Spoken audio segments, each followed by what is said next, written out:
Hey guys, how's it going today? Working on this 48 again, and I'm working on the cowl today, putting it in. And I told you guys I would talk to you about stuff if I came across a problem. So I haven't got this thing in yet, but let me show you what I had to do to make it fit in case you ever decide to do this. Then you got an idea what it takes to get a cowl put on these things. Okay, let's go. All right, so first thing I want to show you is on the inside here, I got the speaker enclosures welded in. So they're mounted permanently, and if you can see back behind there, there's some acoustic foam I put up against the back wall. So that ought to help absorb any vibrations that the metal might want to have. Hopefully it'll take care of that problem. But they're installed, they're done. I mean, I'm probably going to put some of that urethane sealer that I showed you guys. I'm probably going to go around them with them. I haven't welded them solid. I just welded them in 5 or 6 places, each one of them. So actually 7 places, each one of them. 3 on each side and 1 on the top. So they're done. They're installed. They look pretty good. I'm happy with them. I did cut a 1/2 inch off the bottom of them because I realized that I needed to be able to get my carpet underneath there, and I wasn't sure how much room I needed. So the carpet guy, if you happen to watch, or the carpet guy, the guy that makes these things, you happen to watch these things, or watch this video, you can make them a little shorter. I had him make them, I think, 1/4 inch longer than they originally were when I had him make them for me, but because I wasn't sure, how they'd fit. Well, I ended up cutting a 1/2 inch off the bottom of each one of them. So you actually make them 1/4 inch shorter if you're putting carpet in the truck. Now, if you're putting like a rubber mat in here, you probably want them to be, the standard length. But anyhow, they fit really well, and you already saw the modifications I did. Here on the side, where I added a little bit of metal here on the sides on them. Okay, now let's talk about this cowl. So the cowl fits pretty well. Basically, what I did when I started out, I wanted to get it in place, and I wanted to make sure the windshield channels lined up, the inner and outer pieces. So I got that clamped across there, so I know that's right. And then on each side, there's a bolt right here that goes in the hinge, and I tried to center. There's a hole, that's bigger than the bolt. So I tried to center that hole over the bolt hole and then screw them bolts in to hold it in place. Okay, and on this side, the channel here where it goes from the cowl up into the A-pillar, this channel here fit really well. I didn't have much of a problem with it getting it to fit. The other side's another story. I fought with it and messed with it, and the problem I figured out was this piece here this bend here was not a 90-degree bend. It was a little less than a 90 degree, and this piece was pushed out too far this way, and I couldn't get all this to line up. So what I did, let me get this A-pillar out of here.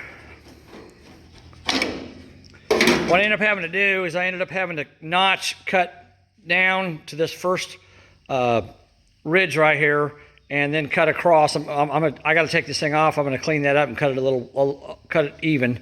But I had to cut down this way and then across there. And I took a chisel, a cold chisel like this, and I rounded the end of it. See how it's rounded like that? And I put it up in here like that, and it went down through here, and I kept hitting it with a hammer and forcing that back, okay? And then this here, where it goes around this bend right here, was way off, so I took a ball peen hammer and hit that a few times and knocked it in. So it's almost flush now. So, but if you put one of these in, you may have to modify this corner here to get it to fit. This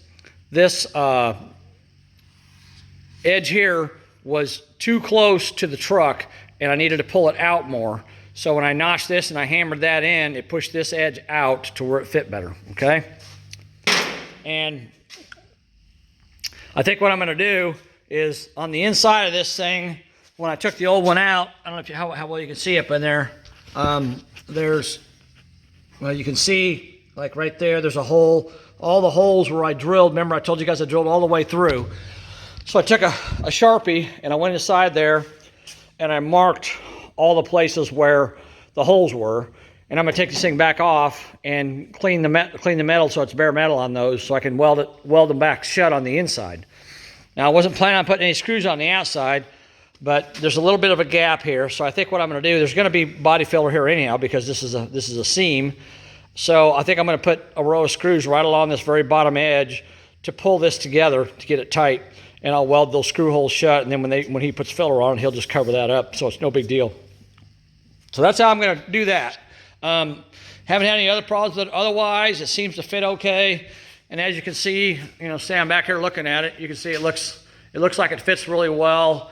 It's centered up really well in the center pillar for the windshield. Looks like it's centered up real well. So I'm happy with it. It's not perfect, but I think it's really good compared to what these things used to be, believe me. Okay, now we go to the A-pillars. So up here, when I cut the A-pillars, I couldn't get this piece to fit in there, this one, the new one, and I realized that there's a double layer up in here of material. So I had to take my grinder, when I cut the old A-pillars out, I left them attached to the old cowl. So there they are. They're attached to the old cowl. So I just cut them off at the top, okay? And I left them attached at the bottom. I pulled that all out in one piece. So, but I was having a hard time getting these to fit up in there, and I realized that there's a double layer of metal up in here. And when I reached my finger up in here, I could feel it. It was only like, maybe an eighth of an inch up in there. So what I did is I took my grinder and I cut this back a little bit further, so until I got to the point where now there's only a single layer. And then I took this big pry bar and I stuck it up in there like that, and I just kind of gently pulled up on that to give myself a little bit of extra room to get it pulled out.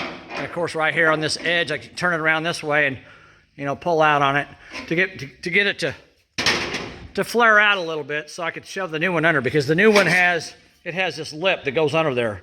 And so on these, I had to notch that in there. You can see I notched, took that edge off on that side, and then this side I did the same thing. And also on this one when I put it on, let me just stick it up in there real quick, because it fits real easily now. Well, it should anyhow. I say that and then I can't get it to go. Where we at? Trying to get it to go in there. Come on! Dang it, you just went in there a minute ago. Oh my God, really? Trying to do this one-handed. It's kind of a pain. Good night, you gotta be kidding me. Dang it. There we go. Okay, had to hold my mouth right. So when I first put this thing in, this edge here was pushed in too far, and it wasn't lining up. I had a big gap right up there between this piece and the new piece. I had a big gap right in here, and this was pushed in too far. So what I did to fix that is I took this A-pillar, and I'll show you how I did it. You may have to do this too if you replace A-pillars when you replace a cowl. So what I did is I took it and I put it in a vise, and I clamped that edge in a vise. Sorry, I'm not showing you a very good picture here. So I clamped the edge that was pushed in too far a little bit in the vise, and then I clamped the vise down. And then I pulled backwards on it to stretch. I grabbed it up here at the top. Damn it, Dave, show them what you're looking at here. I grabbed it up here while it was clamped to the vise, and I pulled back on it to force this edge to bend out a little bit. And I kept doing that a little at a time. And I had to do it more at the top than the bottom. The bottom wasn't nearly as bad, but now you can kind of see that it's more square. It wasn't so square before. It was pushed in a lot further. So I just bent it with the vise, and now it fits pretty well. And as you can see, as I just showed you that it goes in there really easily. And once I notch the ends of it, there's no way you're going to get it in there without notching it. So I definitely recommend you do that. See if I can get it to shove up in there real quick. It's still pretty tight, but that's good because it's going to fit really well. And what I usually do when I put it in there is I get it up in there, then I'll take a hammer and just tap it up in there a little bit. And then you can see it sits right down. I got to clamp it obviously in place, And you know, when I trim this, I did it with it on the truck, so it's not trimmed flush. So I got to take this thing off and grind off all these bolt holes on the back side. So I'll trim that up and make it look a little better. Now this A-pillar over here, I did the same thing at the top as far as, you know, notching. I notched it here on this side and notched it on that side. And again, I had like a double layer here, and I kept cutting just a little bit at a time until I got above that double layer. But this one here actually went right in place and fit really well. It looks really good here along the sides. And the windshield, you know, it lines up really well there. So that's looking really nice. I'm really happy with it. This one here, you know, it's got a little bit of too much metal here. So once I get it welded in place, I'm going to trim that. But I still got to weld it all together, you know, but I'm getting there. But I just want to show you guys what I had to do to get it to fit. So, you know, it's not just a simple throwing it in there and welding it up type of thing. So anyhow, like I said, I wanted to make a quick video showing you guys, you know, what I had to do to get this thing to go in. You know, this side here, the driver's side, was, you know, the problem area. But once I figured out where to notch this down here and how to make that fit, then, you know, it wasn't too big of a deal. And another thing, what I'm going to do, when I get this put in, I'm going to weld it here and here, and I'm going to weld it along the windshield, and I'm going to weld it along this pillar here. But I'm probably just going to put screws in it here, and, well, actually, no, I'm not going to put screws in it. I'm going to use these bolts to hold it in place, and I'm not going to do anything with this until I get the cab set on the new frame and get the front end mocked up, because I want to make sure that this lines up with the hood.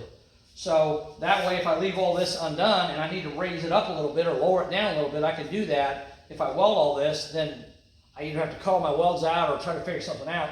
So I'm not going to weld any of this right now. I'm just going to weld around the windshield, basically, to get that set, because I know it's right. It's all lined up. So I can do that, but this here I'm going to leave out until I get the truck on the frame.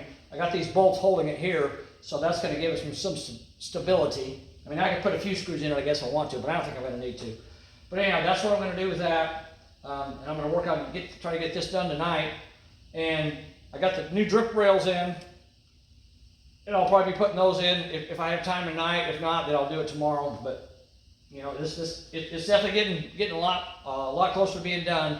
And I got to get to work on that frame. I got to try to get that frame ready to go before I leave. So that's where we stand with this. I'm gonna go ahead and weld this together, and when I'm done, I'll show you guys what it looks like when it's done. So I appreciate you guys watching.